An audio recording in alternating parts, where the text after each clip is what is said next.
Hey everybody, my name is Sharon Quinn and I'm also known as the original runway diva, and you are watching Model Behavior. Class is officially in session. Today my guest lecturer is Abiola Abrams, the self-worth midwife, is an award-winning Essence advice columnist, empowerment coach, transformational speaker, author, and blogger. Her last book, The Sacred Bombshell Handbook of Self-Love, won Best Self-Help Book at the African American Literary Awards. Welcome, Abiola Abrams, to Model Behavior. Girl, that was a mouthful. It is, and you rocked it. Thank you for having me, Sharon. I'm great. It has been a long time since I've seen you. It has been a hot minute. You look fabulous. You look amazing. Thank you, So you know we sister. teach because you watched the show already. Yes. And I want to talk about your journey from the very beginning. Now, when I met you, we were both modeling a while ago. Yes. So now you're from Guyana. I'm from Guyana. My mother and my father are from Guyana, but I'm actually the first person in my family born in America. Oh. So okay. it looked like New York on the outside, but it was Guyana in my house. Don't get it twisted. So now when you were growing up, did you dream of doing the things that you're doing? What? I did. It's funny that I have a classmate who reminded me recently that she said when I was 12 that I said I want to host TV like Oprah, I want to make movies like Spike, and I want to write books like Toni Morrison. And everybody thought that I was full of ish. And it's funny because I don't remember that, but in many different ways I've done those things in my way. Yeah, you've done all of that. Yeah. And you knew that from early. Most people don't get that calling early on, that they know exactly what they want to do. So tell me what your journey was from a little girl. Well, I'm fortunate in that my mother and my father are both writers. Oh, okay. That my mom is a writer she was a teacher in Guyana, and then when she came here, she worked in educational administration. Okay. And she would write just for us. So like when I would say, after reading, say, like Goldilocks and the Three Bears, I was like, Mommy, what happened next? She would write a whole book, like a sequel for us. Yeah, Okay. and my dad is a professional journalist, and he came here first to go to Columbia and met my mom. They were from the same village, but they met here in New York and had me. Wait a minute. They were from the same village, same tiny village in Guyana. And they came to the my States dad and knew met. everybody else in my mom's family and didn't know her, met her in New York. Wow. Yes. Okay. Yes. All right. Now, did you go to school to sharpen up your writing skills? I did that. Writing is my first art, and I've been a writer since I was 6 years old. And it was, seeing books that my father actually published, that it wasn't to me in my head like a thing like I can't do this. You know what I mean? Because it's something that I was very familiar with. Right. And so my undergraduate degree is from Sarah Lawrence College, and I studied sociology and creative writing. And then my graduate degree, I got a master's in fine arts from Vermont College of Fine Arts. And then go ahead and be smart. Okay? And then I have a coaching certification from American University as well. Coaching? Life coaching certification. I'm a certified life coach. That's a good segue. Yes. Glad you brought that up. Now, you're a self-love coach, an advice columnist, TV personality, fourth generation empowerment specialist. You do a lot of stuff. So I'm gonna break it down. Yes, yes. How did you come up with the self-love coach? Is that a title you gave yourself? Or? It is. It's interesting. Someone wrote about me and said, our mothers had Dear Abby and we have Dear Abiola. And I took that and ran with that and, have been using that, ever since. One of the cool things, I'll take it back a little bit, the generation before me, why I say I'm a fourth generation empowerment specialist, because even though it sounds like I do so many different things, to me it's all the same thing. Okay. It's empowerment on different platforms. And so whether I'm on a stage, it's in my book, sitting here with you, working one-on-one with a client, it's about helping you to live your best life. It's the same exact thing on different platforms. Live your best life. Yeah, helping you to be the best version of you that you can be. Right. I like that. Right. Okay. And so the reason I say, fourth generation empowerment specialist is that my great grandmother, who was called Ma in Guyana, my mother's grandmother, that she was a midwife and a woman's fertility healer. And so that's why I have taken her title and I call myself the self-worth midwife, because I say she helped women to give birth to their babies. I help women to give birth to themselves. See, you better go ahead with that. I like that, and it's, whoa, is it necessary today? self-love, because it ain't a It's lot of that going around everything. right now. It's everything. Now you're an advice columnist. Now you did this for Essence. I remember reading. Yes, I'm an You're still Essence. doing it? I still am. Yeah, Okay. Essence advice columnist, and I also give advice on other sites like Match.com, Girl.com, a number of other different places. Yeah. That's another good segue. You get to come back. I like you making this easy. So how does one, now we talked earlier off camera, and you said that there's a difference between the different writing styles, and then Yes. you know how to do every one of them. Yes. Can you elaborate on that? Absolutely. I don't enjoy every one of them. So Okay. that's the difference. Okay. That although, I've been writing since, I was 6 years old when I started like my first like little journal, which was like just a couple of words at the time. And so, my first college internship was I interned for McGraw-Hill Publishing Company in their college textbook division, writing the copy, the words that go on the backs of books. So I've done that kind of writing, Really? which is very different. Yes. And I had an internship at Elle magazine where everybody was mean to me because I didn't look the Elle look. And so, That's that a kind Condé of Nast book, right? Yes. Is it Condé Nast or Hearst? Either same, No, I think Elle is Condé Nast. Yeah, I think it might be. So, and so, that's also a very specific type of writing. My first book, Dare, was a fictional book published by Simon & Schuster. That is another kind of writing. And then I've done a lot of columns and internet, writing and internet blogging. It's all completely different. And the main difference is that, like, for example, a nonfiction book, like The Sacred Bombshell Handbook of Self-Love, the point of the book is not, like, I'm a person who loves words. The point of the book is not like when I'm writing, a novel or writing a poem and you can wax philosophically, The point of the book is that I have some kind of knowledge that I need to impart to you. Here it is. And so that's the difference between nonfiction writing and fiction writing. So fiction writing, you're telling a story. A fictional story you made up in your head. Usually they say that your first novel is a character thinly disguised as the character, which I realize now looking back at it, I'm like, yeah, that character's me, versus, a nonfiction book where you are trying to pass on, either advice or a story or things that actually happen. So you want to keep it clean and straight to the point, but you still want to keep it interesting so that they don't put it down. Absolutely. I got you. I got you. That's it right there. Now, you said when we talked earlier, you told me something else. I told you this was going to happen to me. We talked about self-publishing versus publishing. That's what I wanted to do. Now, you said your first book was published. You had a publishing house behind you, Simon & Schuster. Your second book, you decided to self-publish. Yes.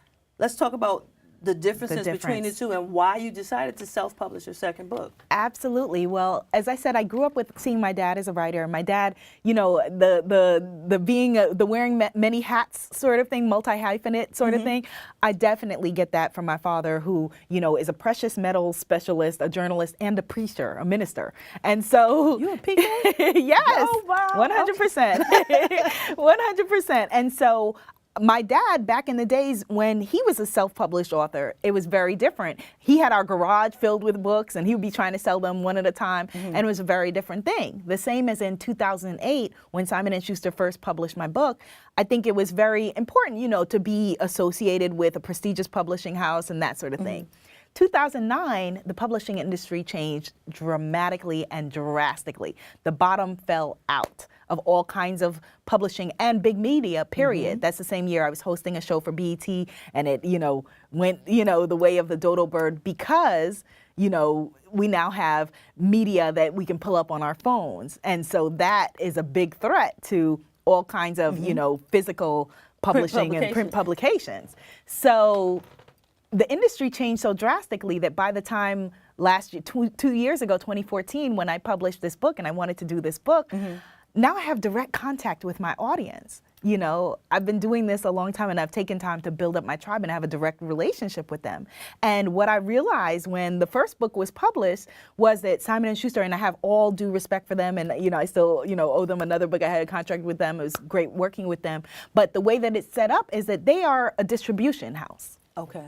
And so I remember when Sharon, let me tell you, the first book was published, and I thought, okay, now I've made it. Simon & Schuster published my book. And I realized a couple of weeks beforehand, no events were planned. Nothing was planned. There was nothing happening. And I was like, oh, what's going on? And what I realized is that, okay, if this book falls and it goes under, I go under, but Simon & Schuster, they have Stephen King.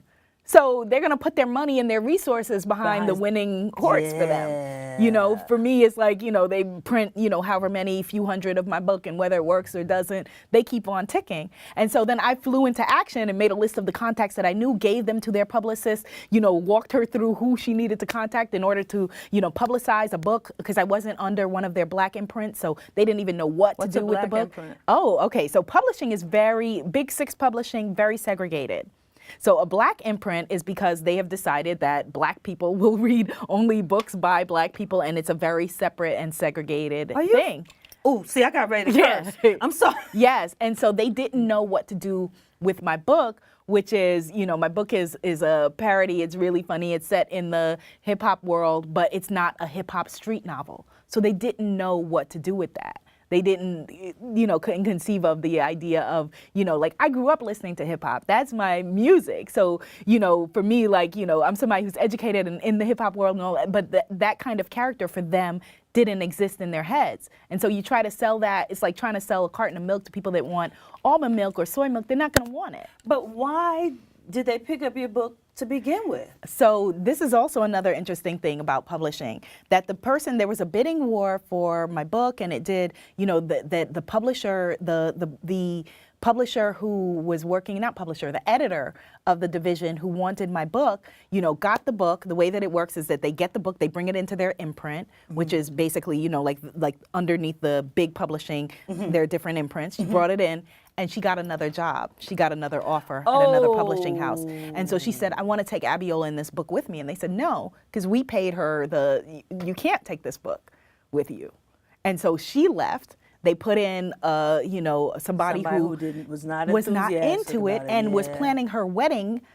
Her wedding was also that summer. And so that for her was her focus. She wasn't into it. And so they were just like, nothing was happening until I gave them my list of contacts. They started working it, and people were like, you know, as you know, you've been doing this a while. So you had to give them a contact list. Right. I had to give them a contact list and then be on the girl to make sure that she was calling the people and following up with them. This is so similar to modeling. Yeah, see, they think that everybody thinks the same thing. They think, oh, I got an agent. It's the golden ticket. No. I'm set. No, I'm going to start with absolutely not. Absolutely not. That was just the beginning of the journey. Yep. And so then when they saw people's response, people going, oh, Abiola, I know her. Yeah, I'll book her for this. I'll have her on this show. I'll bring her here. Then they got on board. Right. After they saw, you know, like, oh, wow, people are interested in this. But I had to create my own book tour. It was me calling Barnes & Noble, and they had Borders back then, and calling the bookstores, and then eventually Walmart started carrying my book, and all these things started happening because I made it happen. You just brought up a really interesting point. Yes. Because I'm a reader, too, as well as a writer. I love words. Yes. The bookstores are closing. Yes. How does that affect, in particular, the person who self-publishes? It's really interesting because, like I said, at that time, Borders existed, all of the small bookstores. There was Human Bookstore in Harlem. I did a few readings there. They were big supporters of the book. I would say that if you are right now self-publishing, that Barnes & Noble is the only physical store in town. Amazon is opening physical stores, and Barnes & Noble is quaking about that. I think that it's just that you just have to adjust with the game. Right. This is what the game is now. And so, you know, Amazon is the big player in the online space. And so if you are self-publishing, the main thing is to build up a tribe of people who then, when you are ready to put your book out there, are ready and waiting for it, so that you create your audience. Create your audience. So the way that you do that, the way that you build your tribe is that you use, you know, the resources that you have, which are social media, blogging, videos, and because most people are going to be buying your book eventually online, that you then have to make that work for you. You know, like you could either sit and be like, oh man, why is it this way? Or you could be like, this is what it is.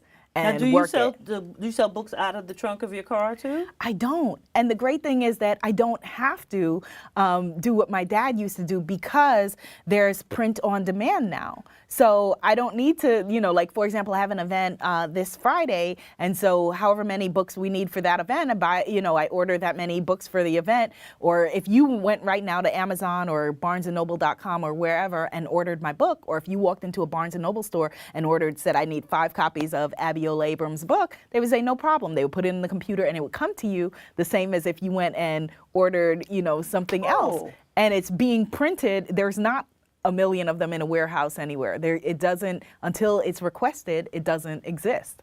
So this is a good thing, though. This is a great print on thing. demand is good. So It's that a lowers great your thing. overhead. Right. Okay. It absolutely lowers your overhead, and it's a really great way to go if you don't want to, be storing a lot of books and that sort of thing. Okay. And the smart thing is that what I realized in that whole Simon & Schuster experience is that their name opened doors, and so that was beneficial, but it was just glorified distribution. So you still had to do all the legwork on and they your were own. getting the majority of the money. That I was getting cents on the dollar, and I was the person that was selling the book. And And now with self-publishing, you get 100% of your proceeds. Right. Outside of, outside of, if you hire a publicist or whatever the things you may do to publicize the book, taking a photo, or all the costs of doing business. Okay. So, yeah. Now I'm going to go back to the self-love coach. Now, how do you help extraordinary women create outrageous joy and realize their potential in their lives? Well, two ways, Sharon. So I not only speak at a lot of colleges and universities around the country, as well as corporations, but I also did a lot of one-on-one coaching for the past few years. And so what that would usually look at is someone would want to revamp their business or, whatever it is, or was having issues in their life or whatever, and they come to a coach, which is very different than going to a therapist because there was an end game in mind. What do you mean? So when you go to therapy, usually talk therapy, it's like, you could sit there on the thing and talk to them endlessly for the next 5 years. With coaching, that's not it. It's solution oriented. Okay. So it's like, okay, what are your goals? Here are the steps. Let's go through these steps and figure out how to do what you need to do. Okay. And so I started out working with women around self-love, but around the past couple years, it's evolved into more working with women who I call spiritpreneurs. Spiritpreneurs. So that's spirit-based entrepreneurs around how to rebuild themselves and launch their businesses. Spirit-based entrepreneurs. Yes. Okay. Because the way that you're an entrepreneur is going to be very different than the head of, CBS or whatever. Sure it is. Yeah. So we need different tools. Those of us who are creative souls, at the base of it, if you're a model, if you're a writer, if you are, a healer, you're an entrepreneur because you are in business for yourself. It's true. It's very true. It's very true. So, now, yeah. What is these are Sabrina is fascinated with the self-love coach thing. What is the sacred breakthrough coaching? Does that have to do with helping extraordinary women create outrageous joy? So what it is that, the Sacred Bombshell Handbook of Self-Love, the way that this book was born, Sharon, is because I would go and I would speak to people about self-love and loving yourself and the importance of it, which we know, but then they still wouldn't know how. And I wanted to have a self-love textbook that would give concrete exercises and things that people could do in order to fall more deeply in love with themselves. To teach them to love themselves. Yeah, Okay. and a big way that the book came up was through doing advice columns for years from Essence. What I realized is that whether the women were writing to me from Match.com or Essence, grown women like us, or the teenagers who were writing to me at Girl.com, they were asking the same questions. Why doesn't he love me? What's wrong with my body? I don't feel comfortable in my skin. My hair, why is my hair doing this? I feel ugly. Like, it was a lot of the same things, and I realized we have a self-esteem crisis. Yeah, I got the answer to that first question. He doesn't love you because you don't love you. Exactly, and that's where self-love comes in. Yes, that's it, exactly. That I realized that it all came back to loving yourself. And the women hate when I say it, but I'm like, it's so important. It's so important. I say if you're in a bad relationship with somebody else, it's because you are in a bad relationship with yourself. Come on, church. And they hate when I say that, but it is true. Yep. It is 100% true. And there is no, You are in control of your destiny. Yes. And everything that happens to you is a result of decisions that you make exactly throughout your journey. Exactly. I had to learn that the hard way, but trust me, I Me learned too. it. Me too. I got the bumps and bruises. What? I made sure I learned to it, though, prove it. because But pain it's the is truth. not cute. Pain is not cute at all, and suffering is not glamorous.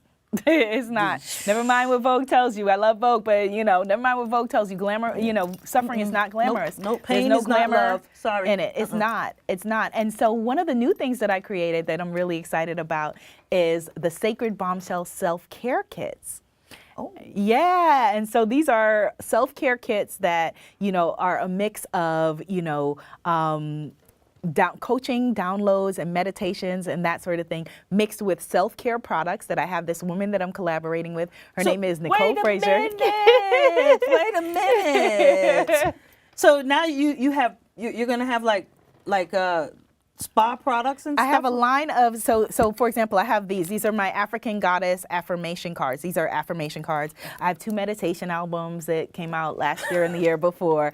And so now I'm bringing it all together in, a combination of, like spa products, and each one will have a card showing you how to love up on yourself. And Sharon, they are aimed at different areas of our lives. So there's the womb care kit.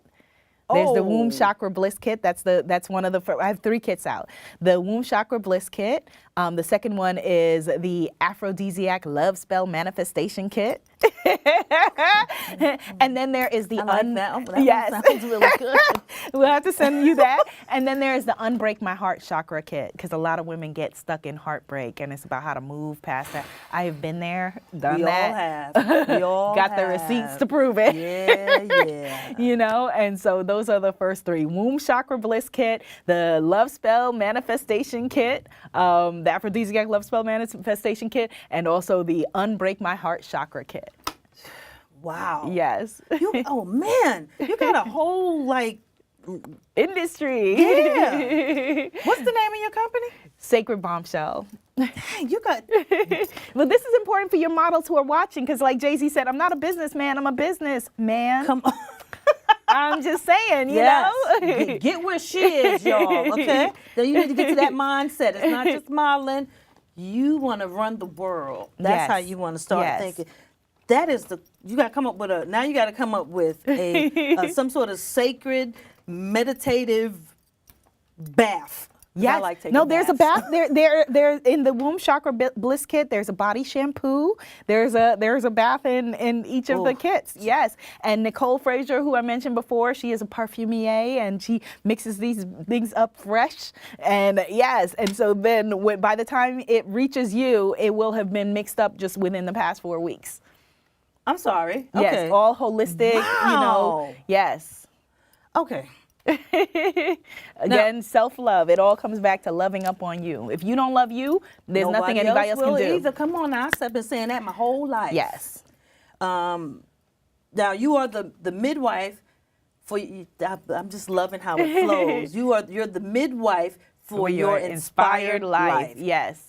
Come on, girl. Let's talk about that. Yes. So the midwife for your inspired life. That again, like we expect people to when we say to them, just love yourself, right? We expect them to know how to do that. But no matter how well-meaning your parents are, no matter how much they love you, because I was raised by the best people on earth, if they did not love themselves, they cannot teach you how to love yourself.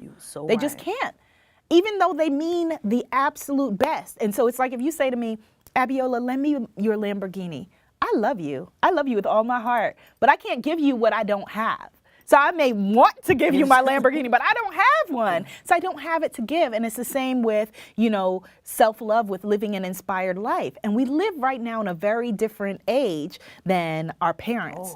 So 30 for our mothers was very different. 40 for our mothers was very different. 50, 60, 70, 80, very different for our mother's generation than for ours. And so people are now able to have a first act, a second act, a third act, a fourth act, and reinvent yourself.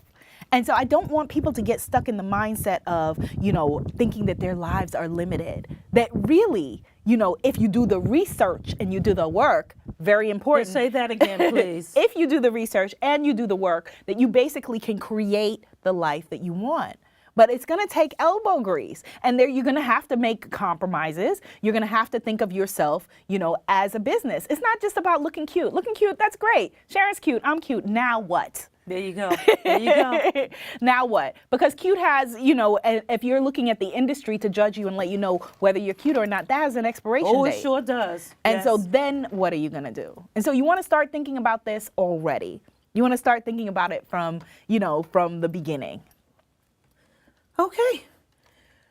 This is a mouthful. It is a now, lot. Your book, this book. So this is, yes, the won Sacred Bombshell Handbook of Self-Love. It's a lot of words. Bombshell Handbook of Self-Love. And it won the African American Literary Award for the best in self-help books. Yes. Was I there when you won that award? This was in 2014. No, I wasn't there. They haven't invited me for a while. Uh-oh. Shade.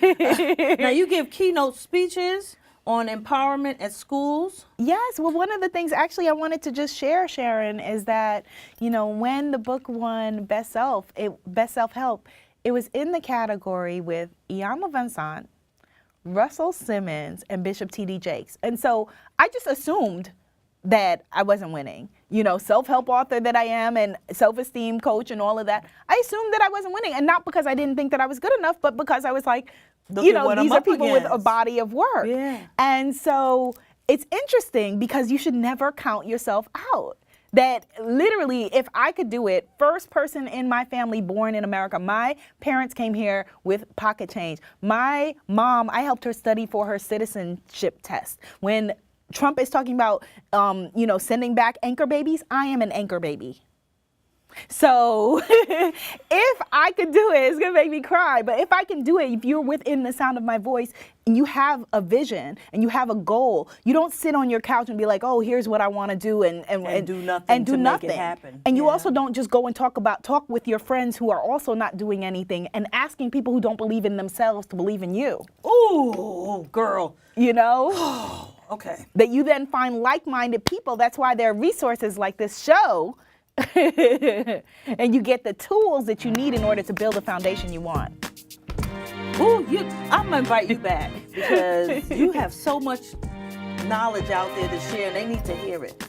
But right now, we're out of time. Y'all hear the music, you know we're out of time. I'd like to thank my guest, Abiola Abrams, for sharing her industry knowledge with us today. Now, before I go, as always, I'd like to leave you with a few thoughts. I want you to, 1, remember that you can't change the game until you first learn the game.